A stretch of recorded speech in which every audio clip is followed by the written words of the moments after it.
What's up, everyone, and welcome to the Real Ones Canes podcast. He is Cam Underwood. He is the managing editor of State of the U. Go check him out at stateoftheu.com and follow Cam at Underwood Sports. I am Brian the Beast London. You can follow me on the X at Miami Radio Beast. I'm the managing editor of my snack cupboard. That's about it. In any event, we must get to the latest and greatest news in Miami Hurricanes land, and we will do that by congratulating Alex Mirabal. Cam, he has won ACC Recruiter of the Year. The Miami Hurricanes won top recruiting class, I believe, in the ACC. From what you've seen, from what you've reported on, what makes Alex Mirabal such a great recruiter? Yeah, I mean, hey, shout out to him. Shout out to the entire staff. Third year in a row that Miami's brought in the top-rated class in the conference, even though the quality of this class did take a little bit of a step back, and quantity both. But yeah, still, shout out to him. He's done a great job. Mirabal is just a real dude, man. You know, he's a straight shooter. He's obviously adept at building the necessary relationships with the schools that the players attend and then with the players and their families. And he just keeps on keeping on. And the work that he's done developing players also speaks for itself. And that's part of the whole entire process. So, yeah, he's a honest to a fault. He's direct, but he's, affable, personable, and sells the vision very well. And obviously being, the right-hand man to Mario Cristobal, it's like, hey, this guy won 2 championships here playing offensive line. I've coached offensive line all over the place. Come on down here and be the next guy. I mean, that's why Francis Mauanoa has been our right tackle, because, when they went out and recruited him, they said, hey, look at what Penei Sewell is doing. That's version 1. You're version 2.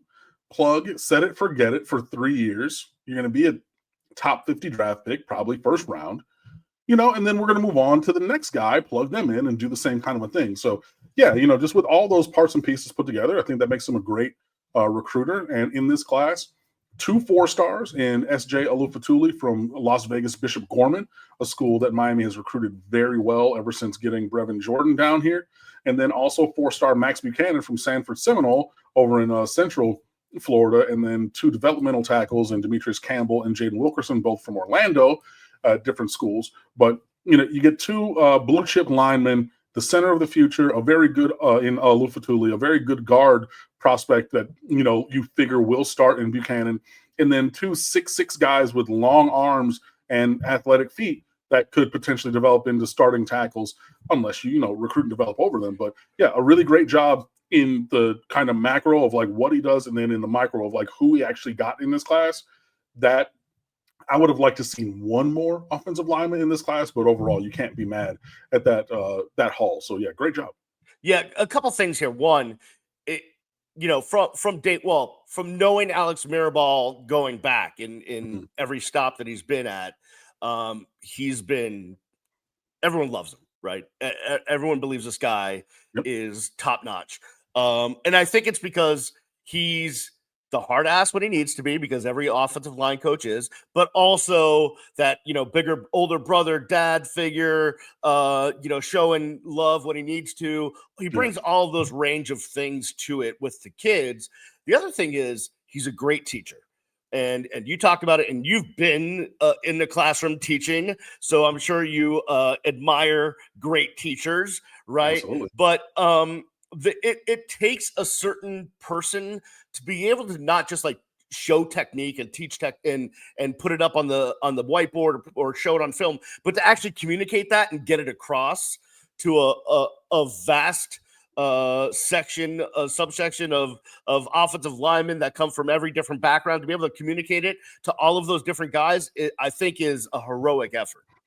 No, absolutely. And I mean, everybody knows that there's multiple learning modalities. Get me back in my teaching bag, Lord Jesus. But yeah, getting the way that you get someone to understand is maybe a different modality than the next guy who's playing right tackle. Like the way that he like the actual methodology, right? The actual pedagogy of how he developed Penei Sewell probably differs from what he's doing with Francis Mauigoa, because they learn and internalize things differently. I was just talking about something similar to this with a friend of mine. Like some people, they see it on the board and all of a sudden, boom, cool, because I'm visual. Other guys, they need to be tactile. I'm going to grab you by the jersey and walk you where you need to go and like move your leg like you're a marionette doll or something. Be like, okay, this step goes first and then this one goes next. So you feel it in your skeletal structure. Like it's different ways, to get your point across, and you need to be able to do all of those. So yeah, great teacher. Obviously, and he's developed great offensive lines. We've seen Miami be among the best offensive lines in the country since he's been here, and he's done that kind of work elsewhere. So, yeah, you put that all together, makes a great recruiter. And I mean, we know this, right? It is 100% the truth that as Miami recruits quarterbacks, one of the things they can say to that quarterback is, "You will be protected. You can stand back there for 8 seconds, like Cam Ward did." Flat-footed, scanning the field, 1, 2, 3, 4, 5. Let's go back to see 2, 3, because that was one. Okay, and then I'm finally going to take the check down and not be touched. Yeah, that's a selling point for sure. Yeah, amazing. All right, so congrats to Alex Mirabal and the Miami Hurricanes. Look, we know that any Mario coaching staff is going to recruit their butts off. Alex Mirabal definitely above them. Speaking of the coaching staff, by the way, we think there's been an addition. Nothing has been officially announced yet, but it seems like a guy that was on the staff in the background a little bit, helping with the defensive backfield from 2020 to 2022. He also worked in some recruiting stuff and operations. But Terry Jefferson will come back to the University of Miami. He was at Jacksonville State. Is Rich Rodriguez the coach there? I think. Yes, sir. Is that? Yeah. So Terry Jefferson comes back home. He's a Miami guy, right? Didn't he went to school down here? Yeah, he's a South Florida native from Booker T. Washington. He played for Ice Harris, played his collegiate ball at FAMU, and then, as Brian already said, he was an assistant here in Miami in a couple of different capacities. Hearing that he's going to come back as a defensive analyst, and remember that analysts and grad assistants can coach on the field. They just can't recruit, but they can coach on the field. Yeah, that part. So yeah, and I'm still trying to update my my words, because I was saying, the on-field coaches. I'm like, no, like the recruiting. I don't know what to call them now, but it was the on-field coaches and assistant, or like analysts and whatnot. But Terry Jefferson in line to be an analyst where he can help, coach the defensive backs. Jacksonville State had a very good pass defense last year. He was part of that, whole process and everything. And then also helping Miami to have players from staffers from here, from Miami. Losing Benedict Hippolyte, who's from here, played, in high school. He coached Carroll City to a state championship. He's moved on to USF. Edwin Pata, who played at Miami, was coaching Miami for many years. He also is moving to Edwin USF. Pata, I believe, played at FSU. Oh, no, that's right. Brian played here. Edwin played up there. Right. Exactly. But he's been obviously in the offices and in the Hector Athletic Center for many a long years. time. Right. So, but he's a local Miami guy, and then now you lose 2 local guys. You bring back Terry Jefferson and maybe a couple other dudes to still have that firm South Florida presence, because you can bring in guys like me from Detroit. I'm not from Liberty City. I'm not from Alapata. I'm not from Carroll City. I can go there and build those relationships, but it's different when you're from there and you go back on the block. Hey, what up, Ray, man? I ain't seen you in a minute. Oh, okay, it's a different kind of a thing. So, having Terry Jefferson fills one of those voids. Yeah, by the way, are you offering your services if they do need someone to go, recruit the Detroit area, maybe? Absolutely. I mean, it's been a minute. It's funny because the Detroit area has changed so very much. Oh, here we go with the excuses. Yep. Mm-hmm. No. I'm just saying I would have to go to different places. I went to Cranbrook famously, and I lived over by West Bloomfield High School, which was nothing burger in terms of creating, recruits and everything. There's so many dudes who've gone and played at Michigan, like Donovan Edwards played at West Bloomfield Senior High School. And I'm like, West Bloomfield? Like, they were always the laughing stock of any local team to where I'm from. And now they're putting up major Power 5 kind of talents. So I would maybe have to go to but you still have Cass Tech, Detroit King. I know the places to go. But yeah, hey, look, anything can be worked out. I'm available, as long as there's compensation. I'm down for a conversation. Hit me up. I love it. I love it. Hey, we averted another coaching search because at some point earlier in the week, there was some scuttlebutt that maybe Brian Hartline would not definitely get the offensive coordinator job at Ohio State. And then all of a sudden there was a list of possibilities, and Shannon Dawson's name ended up on that list that Ohio State maybe could have possibly talked about. And then we would have had to look for an offensive coordinator. I'm a big proponent of staff consistency. When you're doing well, right? Like obviously, we already went through the defensive situation, and that's why we have a new defensive coordinator. But, so you wanted consistency there, Brian? Oh, you wanted that continuity there, huh? Is that what you're saying? Oh, wow. We're the bad guys for firing Lance Guidry now. Is that what you're saying? Wow. Okay. Good consistency, not bad consistency. Speaking of bad consistency, congratulations to Mark D'Onofrio, who somehow got another job. In any event, so Shannon Dawson stays at the University of Miami. I like it when that, like, the whole side of the football seems to be intact. So I like that. Although there's still fodder out there. A certain wide receivers coach could possibly maybe think about entertaining an offer from the NFL if it comes his way, but we haven't seen anything like that yet. But so far, we have not had to go find an offensive coordinator or a wide receivers coach, and I like that. I like that as well. I think that even with Shannon Dawson's name being linked in, thought process pieces, and just like if people are saying, hey, Chip Kelly's moving back to the NFL, who's somebody that Ohio State might look at, I think that the work that he's done has elevated him into that conversation. So I think that's high praise to be thought of and considered, for a team that just won a national championship, even as much as I personally might hate them. So I think that, yeah, it is great that Dawson is being thought of that way. It's tough when you don't have the continuity because your staff gets poached, but Miami should be that kind of job. I on record saying Miami, I think it's like a 5 years and out kind of a job. You stay 5 years, you win a championship, and you have guys poached. Your Rob Chazinski's back in the day, being poached. Your Butch Davis's, your Greg Schiano's. Like, you at a level should want your staff to be desired elsewhere. But even if they are desired, yeah, I think it's essential that Shannon Dawson was back for this year, and then also cuts off the deluge of comments to this show and others all over Canes spaces. Because if he would have been hired away by Ohio State or anybody else, you and I both know that we would not hear the end of Ken Dorsey for offensive coordinator immediately, if not sooner. So that saves us from that. The inter-cyberwebs is blowing up because Deion Sanders has hired Marshall Faulk to coach running backs at Colorado. So now, like, everyone's on the X Twitters first going with Miami should bring back all of their Hall of Fame guys, and that's the way you get it done. And in some cases, sure, but in other cases, maybe not. Just because you played great doesn't mean you're going to be a great coach. Certainly, I would say this. If Ken Dorsey's in between gigs, I believe, if he wanted to come down and, be an analyst and help out, I would have no problem with it at all. Bring the family down, spend a couple of years, enjoy the, just enjoy the sun, maybe go with his, former boys, Joaquin and Brett, and have a beer somewhere, Keg South or something. Maybe they do that. But,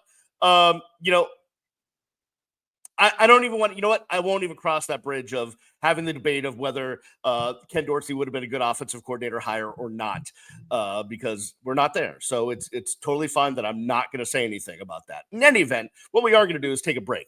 On the other side, I have two topics that the audience might find something, like they might find something here, a little like we're throwing them some raw meat to just on. Like, we're going to give them something to get all about. I don't know what that is. I don't know what I'm doing, but we're gonna throw the red meat out there and see how the dogs react to it. So We'll see what happens. We'll do that on the other side.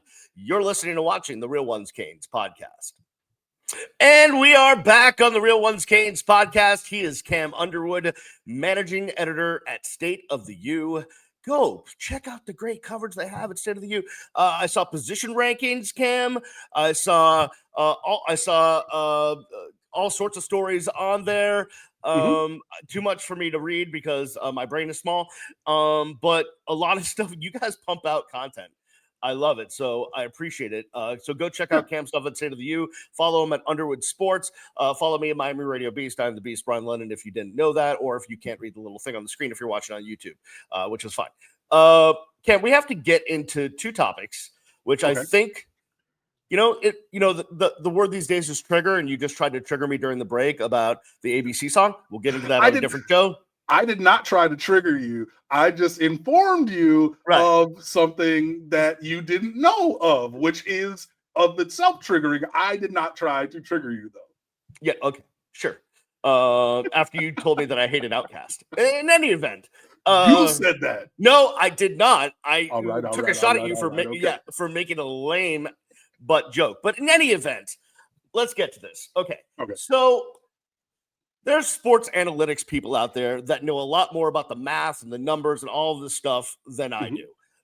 And that's their entire way of being, right, is sports analytics. Well, some of these people that crunch numbers and look at all of these things and get into these things have basically said that Cam Ward's measurables and analytics and stuff that they can do math on is equal to guys like Jayden Daniels and Patrick Mahomes. Now, that does not mean that he will have the same career that those guys are having or have had, etc. It does not mean that he plays the same type of football as them. It has none of that. All it's saying is where those guys were coming into the league as far as measurables go and all the analytics, he is at that same kind of level. And listen, I don't know enough about the math, but as we see that Cam Ward looks like he's probably going to be the first pick of the draft, which is crazy to me. It seems about right. I guess I can't argue with it. I mean, I don't know the analytics enough, but okay, I'll go with it. Yeah, I mean, I think that definitely in the top three, it seems that Cam Ward is going to land. Will definitely be the first quarterback taken unless people lose their ever-loving minds. And, I think that there are some similarities. I've seen other people who have said, landing in New York would be a great spot for Cam Ward to work with Brian Daboll, because Brian Daboll needed to erase some of the same negative traits from Josh Allen's game that exist in Cam Ward's game. They're not the same player, but they do some of the same things that need to work themselves out of their game. Holding the ball a lot and trying to always play for the hero ball type thing. And I think that's a similar situation with Patrick Mahomes. Who himself said he elevated his risk profile in college because he was playing with a bunch of plumbers and electricians. So he knew he had to go for some really audacious throws at times because his singular talent could help elevate the mediocre talent around him. And does he do some of those same things in the NFL? At times, but not with nearly the frequency that he did in college. So I think that and then Jayden Daniels, I mean, in terms of his longevity in college and then the success as a fifth-year senior, things like that, I can see some kind of comparisons for sure. But yeah, I think that Cam Ward is in the conversation for the number one pick. I think he's definitely not falling past the Giants at 3. They're hoping and praying that he gets there, that he's there at 3, because if he's not picked in the top 2, they're going to sprint to a podium to turn in that draft card. So yeah, I think that there are some comparisons to NFL quarterbacks in some of these ways. Will Cam develop into the kind of players that we're talking about with, look, we've mentioned Josh Allen, Patrick Mahomes, and Jayden Daniels. Those are really, really, really top-end players. That remains to be seen. But, look, if you're talking about, Cam Ward throws from multiple arm angles and drops down and throws sidearm and does crazy stuff like that, Patrick Mahomes does it too. Now, Yeah. Patrick Mahomes, so like there are points of comparison. So it is interesting. And yeah, I definitely think that he's going to be the highest rated or highest drafted Miami quarterback in 5 ever. Like, man, Dorsey was it was a tie in the 6th round by my Detroit Lions. But before that, I don't remember the last quarterback. Well, no one's been drafted very high since I don't remember where Walsh and Erickson went, but like Testaverde was a high draft pick, obviously. Right. But it's been a long time. Like I had hair. Ditto. Wow. Yeah, back in the days. When we were exactly. Younger. Yeah. So it'll be interesting to see how this all, and the combine is coming up. Speaking of the combine, that was the other story that I saw in State of the U, which all the guys that are going to the combine to represent the University of Miami. What's the list? Because you probably can get to it faster than I can. I have it up in front of me because I heard you when you brought that up in during the break. But yeah, we have 10 guys who are going to the combine this year. That is a little bit of an inflated number because I think that some of the borderline guys in previous years would not have been even invited. But with the singular excellence of Cam Ward and the number 1 ranked offense of the past college football season, these guys are going to get looks. So the list of Hurricanes going to the combine is as follows, led by number 1 Cam Ward, Damian Martinez, Xavier Restrepo, Jacoby George, Sam Brown, Elijah Arroyo, Jalen Rivers, Tyler Barron, surprising, Francisco Mauinoa, Kiko Mauinoa, the linebacker, and Andres Borgal is the kicker. All right. I mean, I can't disagree with any of that. I thought Kiko would be borderline, but he evidently had a good postseason, post whatever they're called. The Shrine Bowl. Shrine Bowl, whatever. Yeah. He was at Shrine. Both him and Tyler Barron, yeah. So, he brought his stock up, having a good performance there. So, yeah, it'll be. You know what? Sometimes I'll tune in to the combine when it's on the NFL Network just to see. But this year I'll definitely be watching we'll see if Cam actually throws or like what guys actually do there because some of them and then we'll have a pro day coming up and all of that stuff. So it'll be interesting to see how our boys do in that stuff. All right, now is the real bone to pick with. Someone's going to pick a bone on this one. Okay. The consensus on the predicted win total for the University of Miami football team in 2025 is 8.5 games. So you go over, it would be 9. You go under, it would be 8. What say you? Over. Well, okay. I mean, look, I think I've been staunchly in the camp of 7-5 and proved me wrong for many a year. We went out and got Cam Ward to come back from the NFL draft last year. I said, he's a 3 or 4 win player. Cool. And then we added a couple other things. Tyler Barron was a late add, in the spring. A couple other players, Mish Powell. I said, hey, cool, 11-1. But I'm starting from 7-5. He's not Cam Ward. No. But Carson Beck has won 25 games in 2 years. 2 an SEC championship. You know what I mean? 7,000 yards, 60-something touchdowns. Not a perfect player, but I think he's a 2-win player. To me, at least. Right? As in you have him on analogous roster. I think he adding is 2 wins. So if I came from 7-5 as my baseline, and I mean it might have been less if Emory was starting, right? But my baseline is 7-5. We brought in Carson Beck, who I believe is a 2-win player. So half the value in terms of wins as Cam Ward. I think that 9-3 is reasonable. So that's what I was going to ask you: is how many wins did you get because you had Cam Ward? So you're saying 4.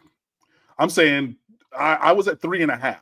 So I rounded up, and I was debating personally between 10 and 11 heading into last year. I predicted 11-1. Unfortunately, we turtled at Syracuse and fell short of that, but I was dead on, right? But yeah, I think that he was a 3.5, 4-win player. I think Carson Beck is a solid 2-win player. I think he's much better than people are giving credit for. So yeah, 9-3. Well, if you finished with 10 wins last year and you dropped 2, that's 8.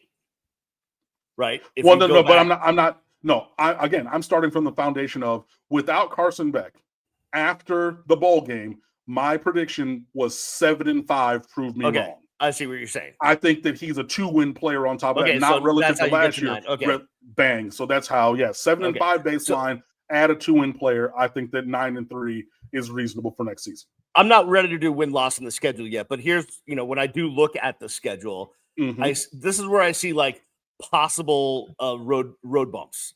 Okay, is Notre Dame, right? Coming off being in the national championship game. Obviously, they're gonna have their changes on their roster. Everyone has a different roster, but whatever. They're the runner-up until proven otherwise. So there's one possible loss. The Gators, obviously, Miami handled them at Gainesville. You'd say to yourself, oh, well, they're going to handle them at home.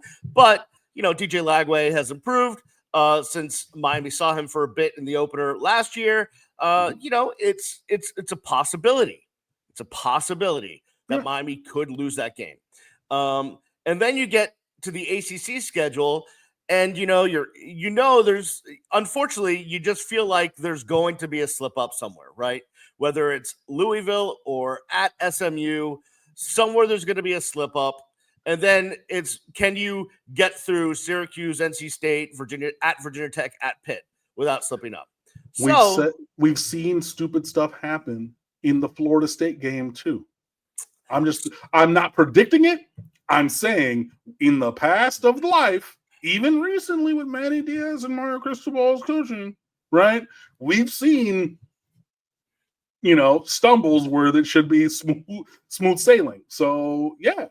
So, without doing research on the other team's rosters, without knowing what, we'll have to revisit this in August and what have you, right? Right now, I think they're at 8-4. I think they go under. I think that's a fair thought.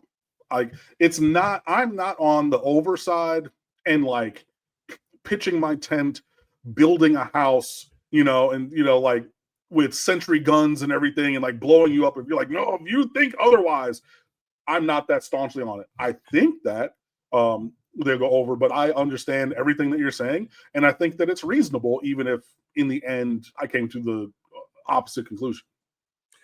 Look, college football is just so weird these days because of the amount of turnover on rosters. And the other thing is because the season is longer, right? Let's say you get into a playoff and now you're playing all these extra games. Now injuries factor in it. We saw last year, teams can look like they're having a great season, and all of a sudden there's injuries that happen, and all of a sudden things go down the drain. So it's really hard to make predictions. So I admire the folks in Vegas that come out with these numbers, but the bottom line is, with all of these unders, right? The idea, people think that don't understand gambling. Well, I don't get why the number is 8.5, blah, blah, blah. It's because they want equal money above as they want below. They want to make it a juicy number so that people really oh yeah, I'm above, I'm below, because then Vegas makes out either way. So they want us to have this conversation instead of setting it at 11.5 when everyone's gonna be like, Miami hasn't won 12 games in 30 years. No cool. Chance. Everybody's going under, or setting it at 4.5, like we're Florida State or something, and be like, please, over all day. They have really advanced algorithms and they pick some good numbers. So yeah, I mean, it engenders this very conversation, which is why we're here. So our old friend Susan Miller-Degnan, who's semi-retired now, not on the beat every day, but she still comes around. She texted me that she was heading out to Vegas. She was looking for some restaurant recommendations, what have you. And I was like, can you throw a hundo on the Canes for me? If the number's out, can you do that?